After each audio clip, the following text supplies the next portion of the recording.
Hello, you guys. I'm back. This Essie, the homeless woman. I've been enjoying all you guys' comments. I've been replying to 99% of them. Some of them, I really don't know how to reply. Because I talk about Yahweh, Yahshua the Messiah. So when someone calls me an Egyptian queen, I don't know how to reply to that.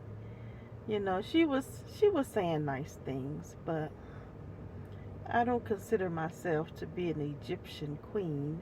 I consider myself to be a Hebrew queen over an Egyptian queen. I remember what they did to us in the Bible.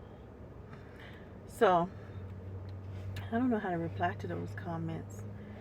Um, and I don't want to, you know, I just don't know how to reply. So I just remove them.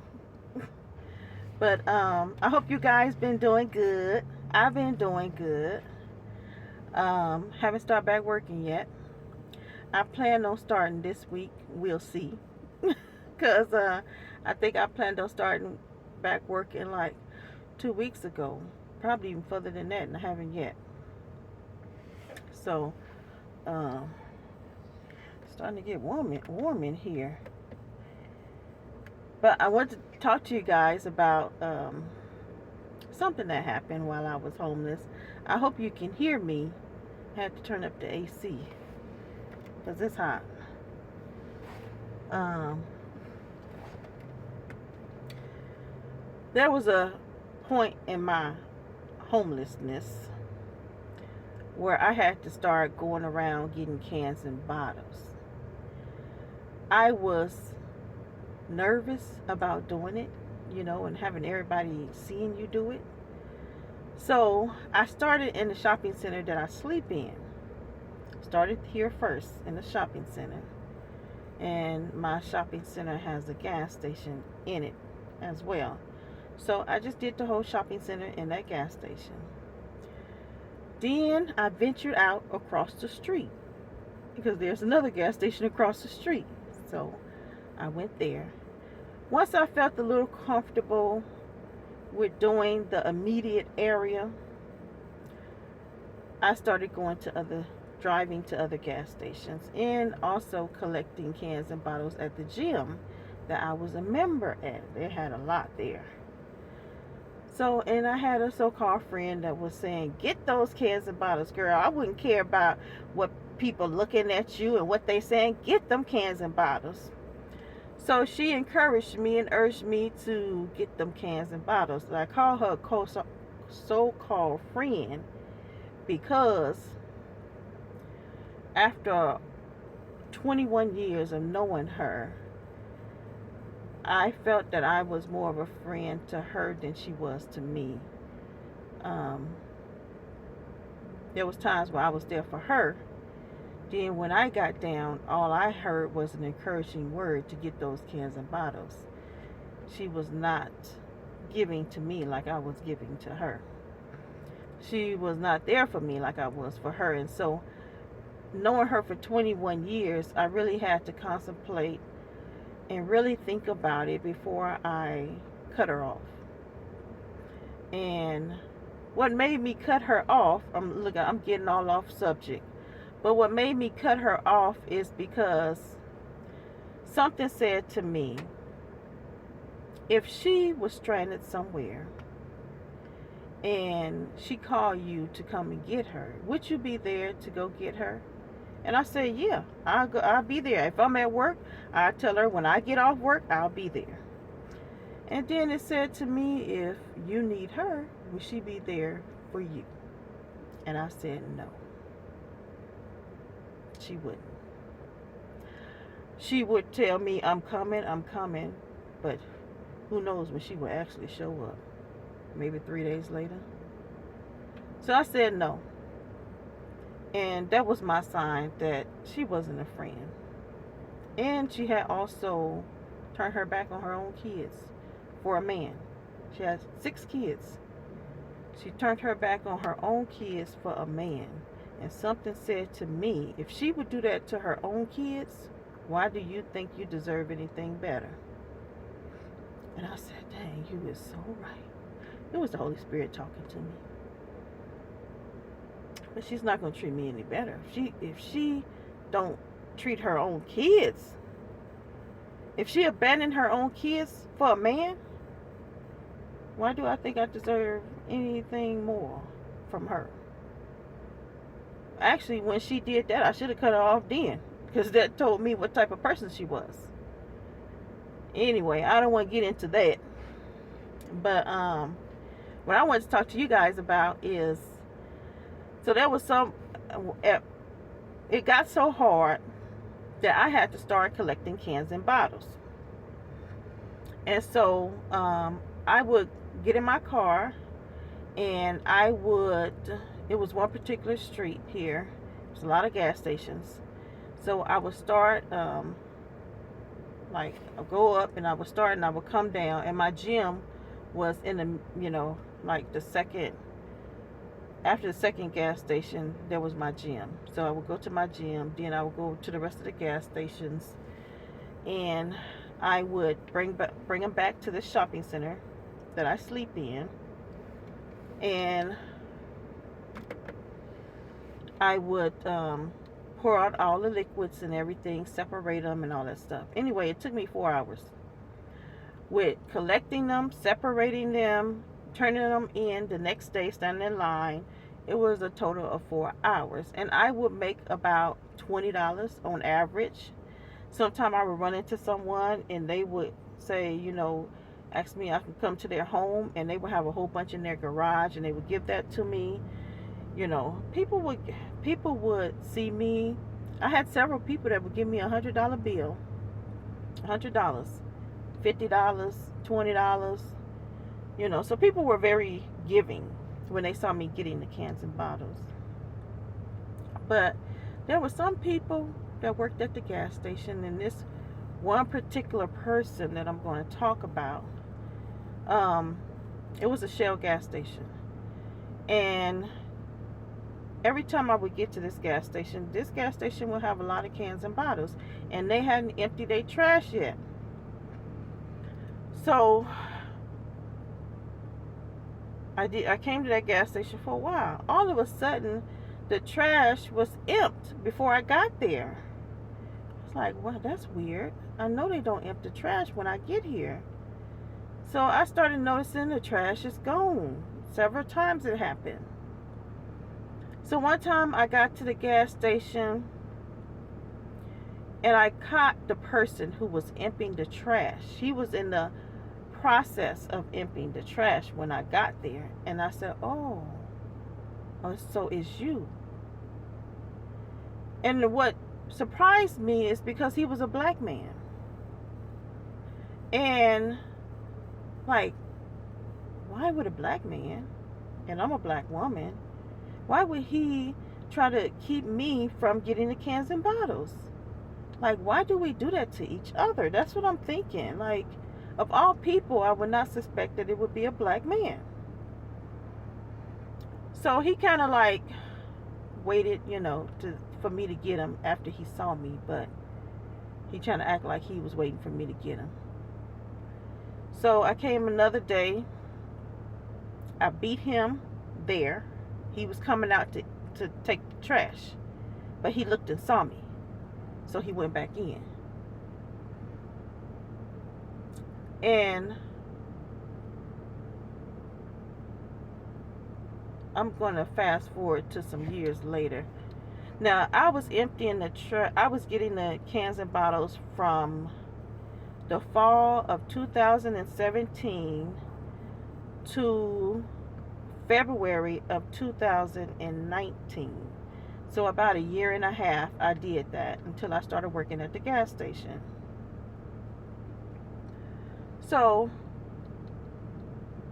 I heard that he had quit that Shell gas station because I started working at a Shell gas station that was the sister store to that store that he worked at. So that's how I found out that he had quit, because They made someone assistant manager that he did not like. Him and another guy quit. I would see him when I would go to my storage unit. I would see him because he lived nearby my storage unit. So I would see him walking down the street and stuff. I don't think he ever owned a car. So I would see him a lot walking. All of a sudden, he appeared to be out of his mind. He was not in his right mind anymore. And I'm like, what happened to him? It was like he was normal, in his right mind, and then he was out of his mind. I know in Africa, because I used to watch a lot of African movies, they would call it madman. He's the person that's gone mad. You know, in America we call it crazy, mental problem, whatever, I don't know, whatever else we call it. But in Africa, I know they call it the person that's gone mad. So that's how he looked. Like he's gone mad. He's out of his mind. He's walking different, flopping his hands and belly sticking out. And he's a slim man. He has long dreads. Still got those long dreads. So I'm like, dang, what happened to him? You know? And I'm aware that, you know, this is the man that tried to keep me from getting the cans and bottles. And now look at him. So that's why, too, another reason is be careful how you treat people, you know. When they down, be careful how you treat them. Because you're in a better place than they are, the next minute they could be up and you down. And now that person that's looking at you, and you treated them bad when they was down. So last night I went to Denny's and I saw him walking around, swinging his arms and stuff, stomach sticking out. And he's been like this for a while. I saw the shorts that he had on. He had on Jamaican shorts. So I said, oh, he's Jamaican? No wonder. Now, I'm going to tell you about my experience with black people from other countries. My experience is they don't like us black Americans. And I'm sure some of you black Americans have had your own experience with them. They don't like us. That's my experience with them. And I'm not talking about each and every last one of them. But I'm talking about them as a whole when they come here to America. Now, they may not treat us like that when we go to their countries. But when they come here, this is how they treat us. So I said, okay, so that's why he took the cans and bottles before I came, because he's really not one of me. He's not who I am. And the thing about it is, I don't know who is and who ain't. You know, when I look at a person, I see a black person. It may take me a while to realize that they're not a black American, or if they say they're not. Sometimes I know that I would get attitude from black women and stuff like that, and I'd be like, why? You know, I would speak to them, they would half speak. I would smile at them, they wouldn't smile. I was like, why black women got such a bad attitude? You know, and come to realize that a lot of times these are not black Americans. I was watching a YouTube channel with a black woman from Africa. She said, and these is her words, she said, when they come over here,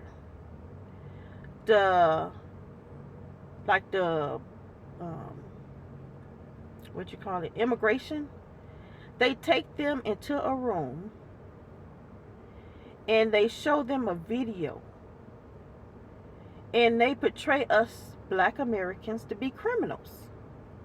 They show a white police officer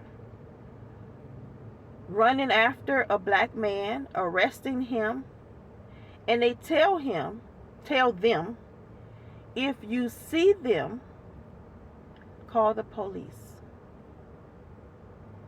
And I said, so is this why black people are always getting the police called on them from foreigners?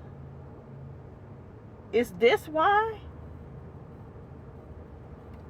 So this is from the mouth of an African woman. She said this.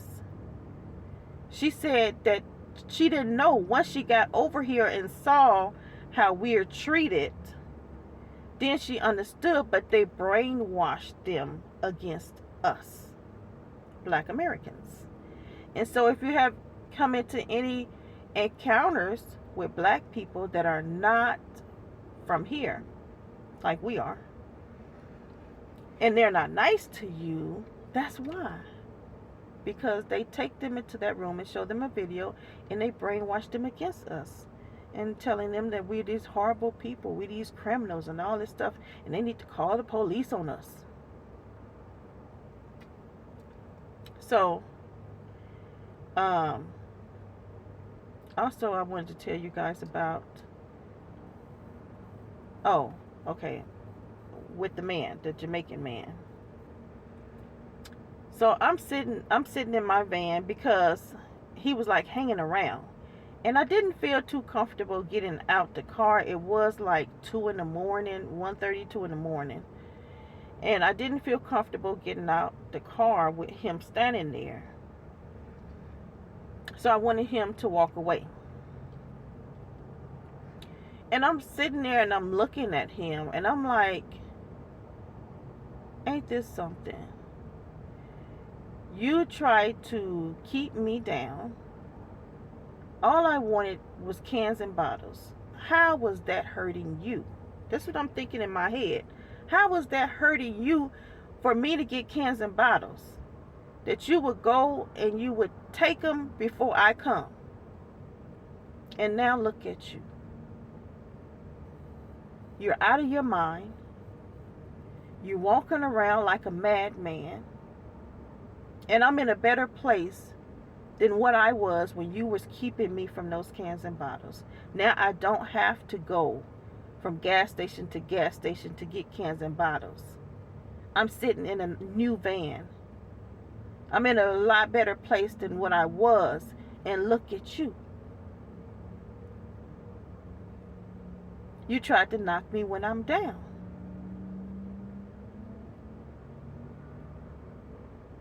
And that's what I was thinking. I can't hide it. I'm telling you the truth. I was thinking that. Another woman, she worked at a gas station in the shopping center that I sleep in. She was from Ghana. Now, I used to watch a lot of African movies, so I know that a lot of I wouldn't say a lot of Africans, but some Africans, they're into witchcraft. They go to witch doctors and all this stuff, and they do these spells and everything like that. I know some of them are Christians. I know some of them are Muslims, but then some of them are into witchcraft, and they do the spells, and they go to witch doctors. So this particular woman claimed to be a Christian. When I first started talking to her, something inside me said, do you really want to make friends with this woman? After you know how some of them may be into this witchcraft? And I said to myself, her witchcraft can't touch me. It won't bother me. I got the Holy Spirit. I believe in Yahweh. I'm a child of Yahweh. So I continued to talk to the woman. We kind of like made friends.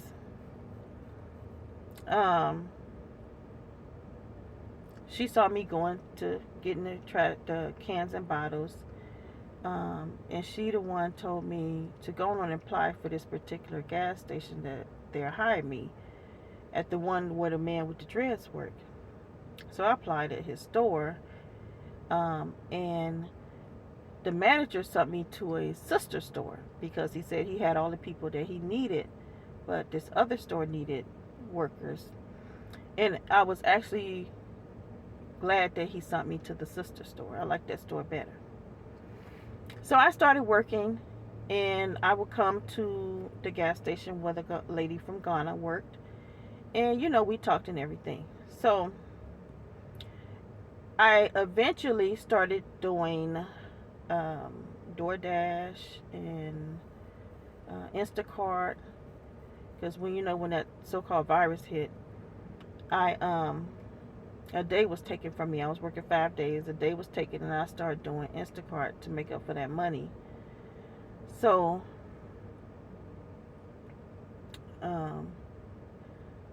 long story short, the manager at my store thought that I could not get another job because there was a lot of people wasn't working. So she started disrespecting me, started talking down to me, and I'm like, I'm not having this. So I was already doing Instacart. I was already on the waiting list for DoorDash. I was already in training for Grubhub. So once DoorDash said, okay, the opening, we can accept you, I started working for DoorDash. I went out one day, an hour. I made $24. I was working at the gas station for $14 an hour. I said, okay, I quit. I called the gas station. I said I quit. I didn't give them no notice. It was like 6:30 p.m. I was supposed to be at work at 10. But I felt like she was so disrespectful to me after that virus hit that I'm like, I don't want to deal with her another day. She was like, well, can you work tonight? I'm like, no, I don't want to work tonight. So after I started driving for DoorDash, my car started acting up. And I'm like, you know what? I need a new car. I'm like, I'm going to go and get me a new car. So I drove to Toyota. I got my first minivan. This is in 2020. This is my third minivan. But I got my first minivan, bought it brand new. And to make a long story short, that woman from Ghana got jealous. Very jealous. I'm like, well, you have a house. You have a house. You have a husband. Why are you jealous of me? But she was jealous. So, one night I went in there and I was talking to her and I was like, oh, I got good sleep last night. And she said she don't get good sleep. I said, that's not good. She said she wake up every hour or two. When I left out that stove, I went to sleep. No, I didn't go to sleep. I tried to go to sleep. But every time I tried to go to sleep, something woke me up. Each and every time. It was like a spirit sitting there waiting for me to doze off so it could wake me up. And each and every time I tried to go to sleep, something woke me up. So when the morning time came and it was time for me to get up, and I hadn't gotten no sleep, not an ounce of sleep, I said out loud, that B-I-T blank blank. I knew it was her. I knew she had put a spell, some voodoo or whatever she put on me. I knew it. And I said to myself, this is the last night that you know what is going to work. It's not gonna have a hold on me no more tonight, no more ever. Well, that thing wake me up again. And I prayed, and I never had anything like that to wake me up. So my time is almost up. I hate this. I'm gonna have to buy me a camera because my cell phone only goes like 26 minutes. But I'm gonna have to make a part 2 because I want to say more about this, and I feel like I'm rushing through the story. So I'm gonna make a part 2, and I'll be back. All right.